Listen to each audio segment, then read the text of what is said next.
Olá, poderosos. Aqui o professor Renato Martins e hoje aí mais um vídeo de geografia para a gente trabalhar um pouquinho e uma revisãozinha sobre o clima, né? Sobre, na verdade, os tipos climáticos que a Terra possui. Então fica ligado aí, pega seu material de anotação para a gente fazer esse estudo aí sobre os climas. Então, os diversos tipos de climas e as relações com os regimes de chuva. Então, isso aí é muito importante, porque muitos exercícios eles cobrem exatamente essa perspectiva da análise das características pluviométricas e térmicas, né, de cada região. Então, para a gente relembrar, né, atmosfera, camada gasosa que envolve a Terra, e na atmosfera existem diferentes composições de gases, então a gente tem diferentes camadas.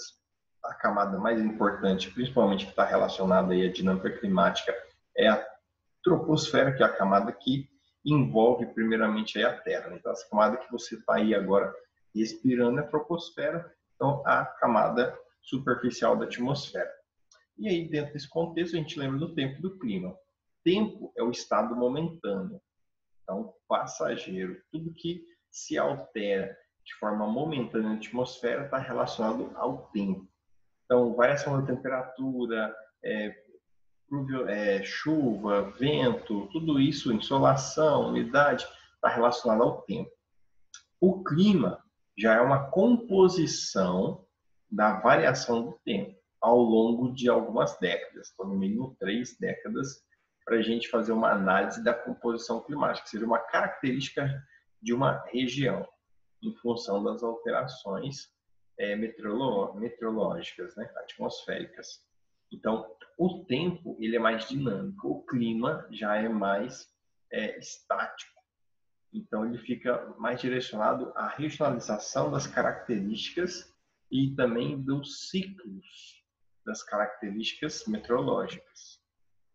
E aí existem vários fatores, né, que definem aí esse contexto das características climáticas ou meteorológicas. Então, a posição da Terra em relação ao plano da órbita, né, que é a inclinação terrestre, a diferença de luminosidade, né, de iluminação na superfície da Terra devido à sua forma esférica. Então, tudo isso influencia, além das maritimidade, continentalidade, altitude, latitude, tudo isso está relacionado diretamente a essa perspectiva. Aí, para a gente entender, então, na classificação climática, na verdade, existem diferentes classificações. Então, a gente encontra alguns modelos de classificações. Geralmente, a forma de definir um tipo climático não muda em relação a uma classificação e em comparação com outra classificação. O que vai mudar muito é justamente a delimitação de cada clima e, às vezes, nomenclaturas de alguns climas. Então, você precisa exatamente entender como classifica, né, como são classificados os tipos climáticos e não necessariamente cada classificação. Então, tem que ficar atento a isso. Uma das classificações mais utilizadas é do Alan Stangler, que é amplamente aí utilizada em exercícios vestibulares. Há um tempo atrás, os vestibulares gostavam de cobrar mais a do Köppen, que é mais detalhada, né, mais complexa. Aí, como os vestibulares mudaram um pouco, né, passaram a utilizar aí do Stangler, que é um pouco mais fácil, né, de entender, tem menos nomenclaturas. E quando a gente fala de análise climática, aí você tem que lembrar sempre do climograma. O climograma é um gráfico bem simples que define as características de um clima. Então, a primeira coisa que você vai analisar no climograma, essa linha que existe no climograma é a linha que marca a temperatura de cada mês. Então, embaixo ali, ó, no rodapé do climograma, você vai ter as letras que indicam aí os meses do ano. Então, são 12 letras, uma letra para cada mês. E aí, a média térmica. Então, muitas vezes, a média acaba fazendo com que a gente tenha uma ideia diferente da real perspectiva da temperatura de cada região, né? Porque a gente tem que considerar que, dependendo da região, existe uma amplitude térmica maior ou menor. E isso influencia diretamente na média térmica, né? Mas, de qualquer forma, a linha aqui que mede a temperatura, ela vai conseguir definir primeiramente qual é a região do planeta que esse clima está inserido. Se no meio aqui do climograma ocorre esse movimento de ascensão, então isso aqui corresponde ao que? Hemisfério norte, porque o verão no hemisfério norte é no meio do ano, diferente do hemisfério sul, cujo verão começa em dezembro, né? E aí termina em março. Então você tem aí, primeira coisa a ser analisada, se a linha ela é mais reta, ou ela não tem nem alterações para cima e para baixo, então isso quer dizer que é um clima equatorial, né? Então um clima ali próximo à região do Equador, então não tem uma definição específica das estações do ano. Então fica a dica aí, você entender exatamente aí a regionalização, né? Qual hemisfério o clima está? E se ele tem invernos mais rigorosos ou não. Aí o segundo item seria a precipitação, que é medida aí pelas colunas, e cada mês também vai ter a sua média de precipitação. Na verdade, aqui é o volume total de chuva de cada mês, não seria uma média. Então seria o volume total. E aí a gente percebe exatamente o quê? Que naquele período ali mais quente é onde chove menos. Ó. Então aqui a gente consegue ver exatamente isso. A sobreposição das duas informações que eu acabei de falar. Então a temperatura versus umidade. Então aqui é um climograma completo.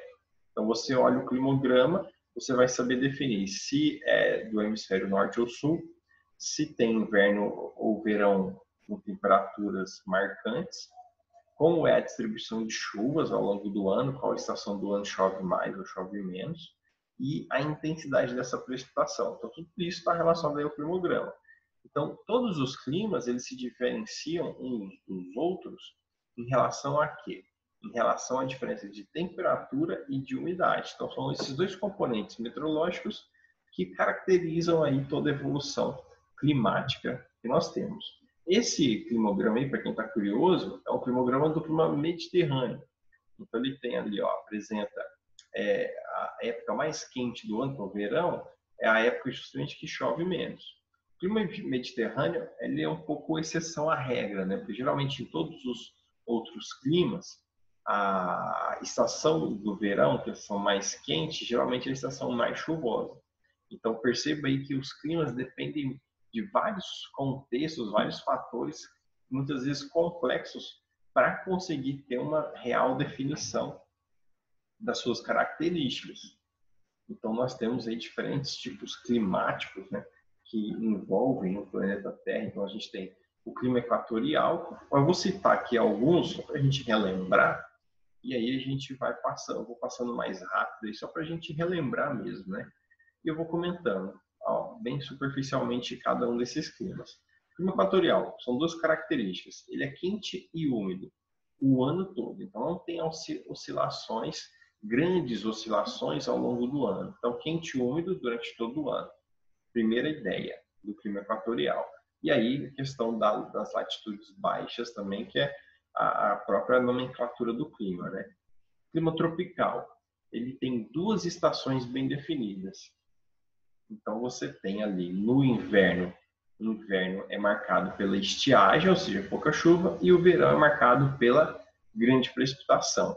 E aí existem algumas alterações. O que vai ter em relação às alterações do clima tropical? A quantidade de chuvas. Então você continua tendo duas estações, verão úmido e inverno seco, só que com diferenças de precipitação dependendo da região do planeta. Que influência esse clima está sofrendo para ter esse aumento ou não de precipitação, e sempre vai ser essa análise.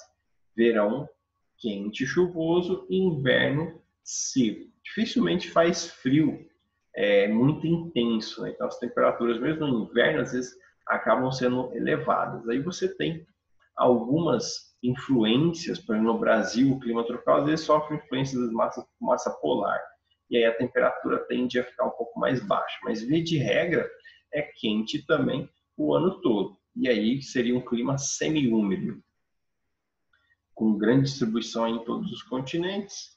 Aí o clima temperado é o único clima do planeta que tem as 4 estações bem definidas. Então, tirando o clima temperado, nenhum outro consegue ter essa passagem das 4 estações como o clima temperado. Então, é justamente onde as 4 estações têm cada uma a sua característica própria, né? Clima polar, a temperatura sempre abaixo de zero, então seria o lugar mais seco do mundo, é justamente onde atua o clima polar. Por quê? A temperatura é tão baixa, né? Então mesmo no verão a temperatura está abaixo de zero, que a umidade ela não consegue precipitar. Então quando chega alguma umidade na atmosfera próxima às regiões de clima polar, é muito mais propenso que ocorra o congelamento dessa umidade e a precipitação em forma de neve do que a precipitação em forma de chuva. Então, se não tem chuva líquida, não tem índice pluviométrico. Então, as regiões polares são muito secas. Inclusive, se você fosse comparar as regiões polares com os grandes desertos quentes, geralmente os desertos gelados, né, como a Antártida e Ártico, são mais secos que os desertos quentes, como aí a deserto de Saara e qualquer outro deserto, né?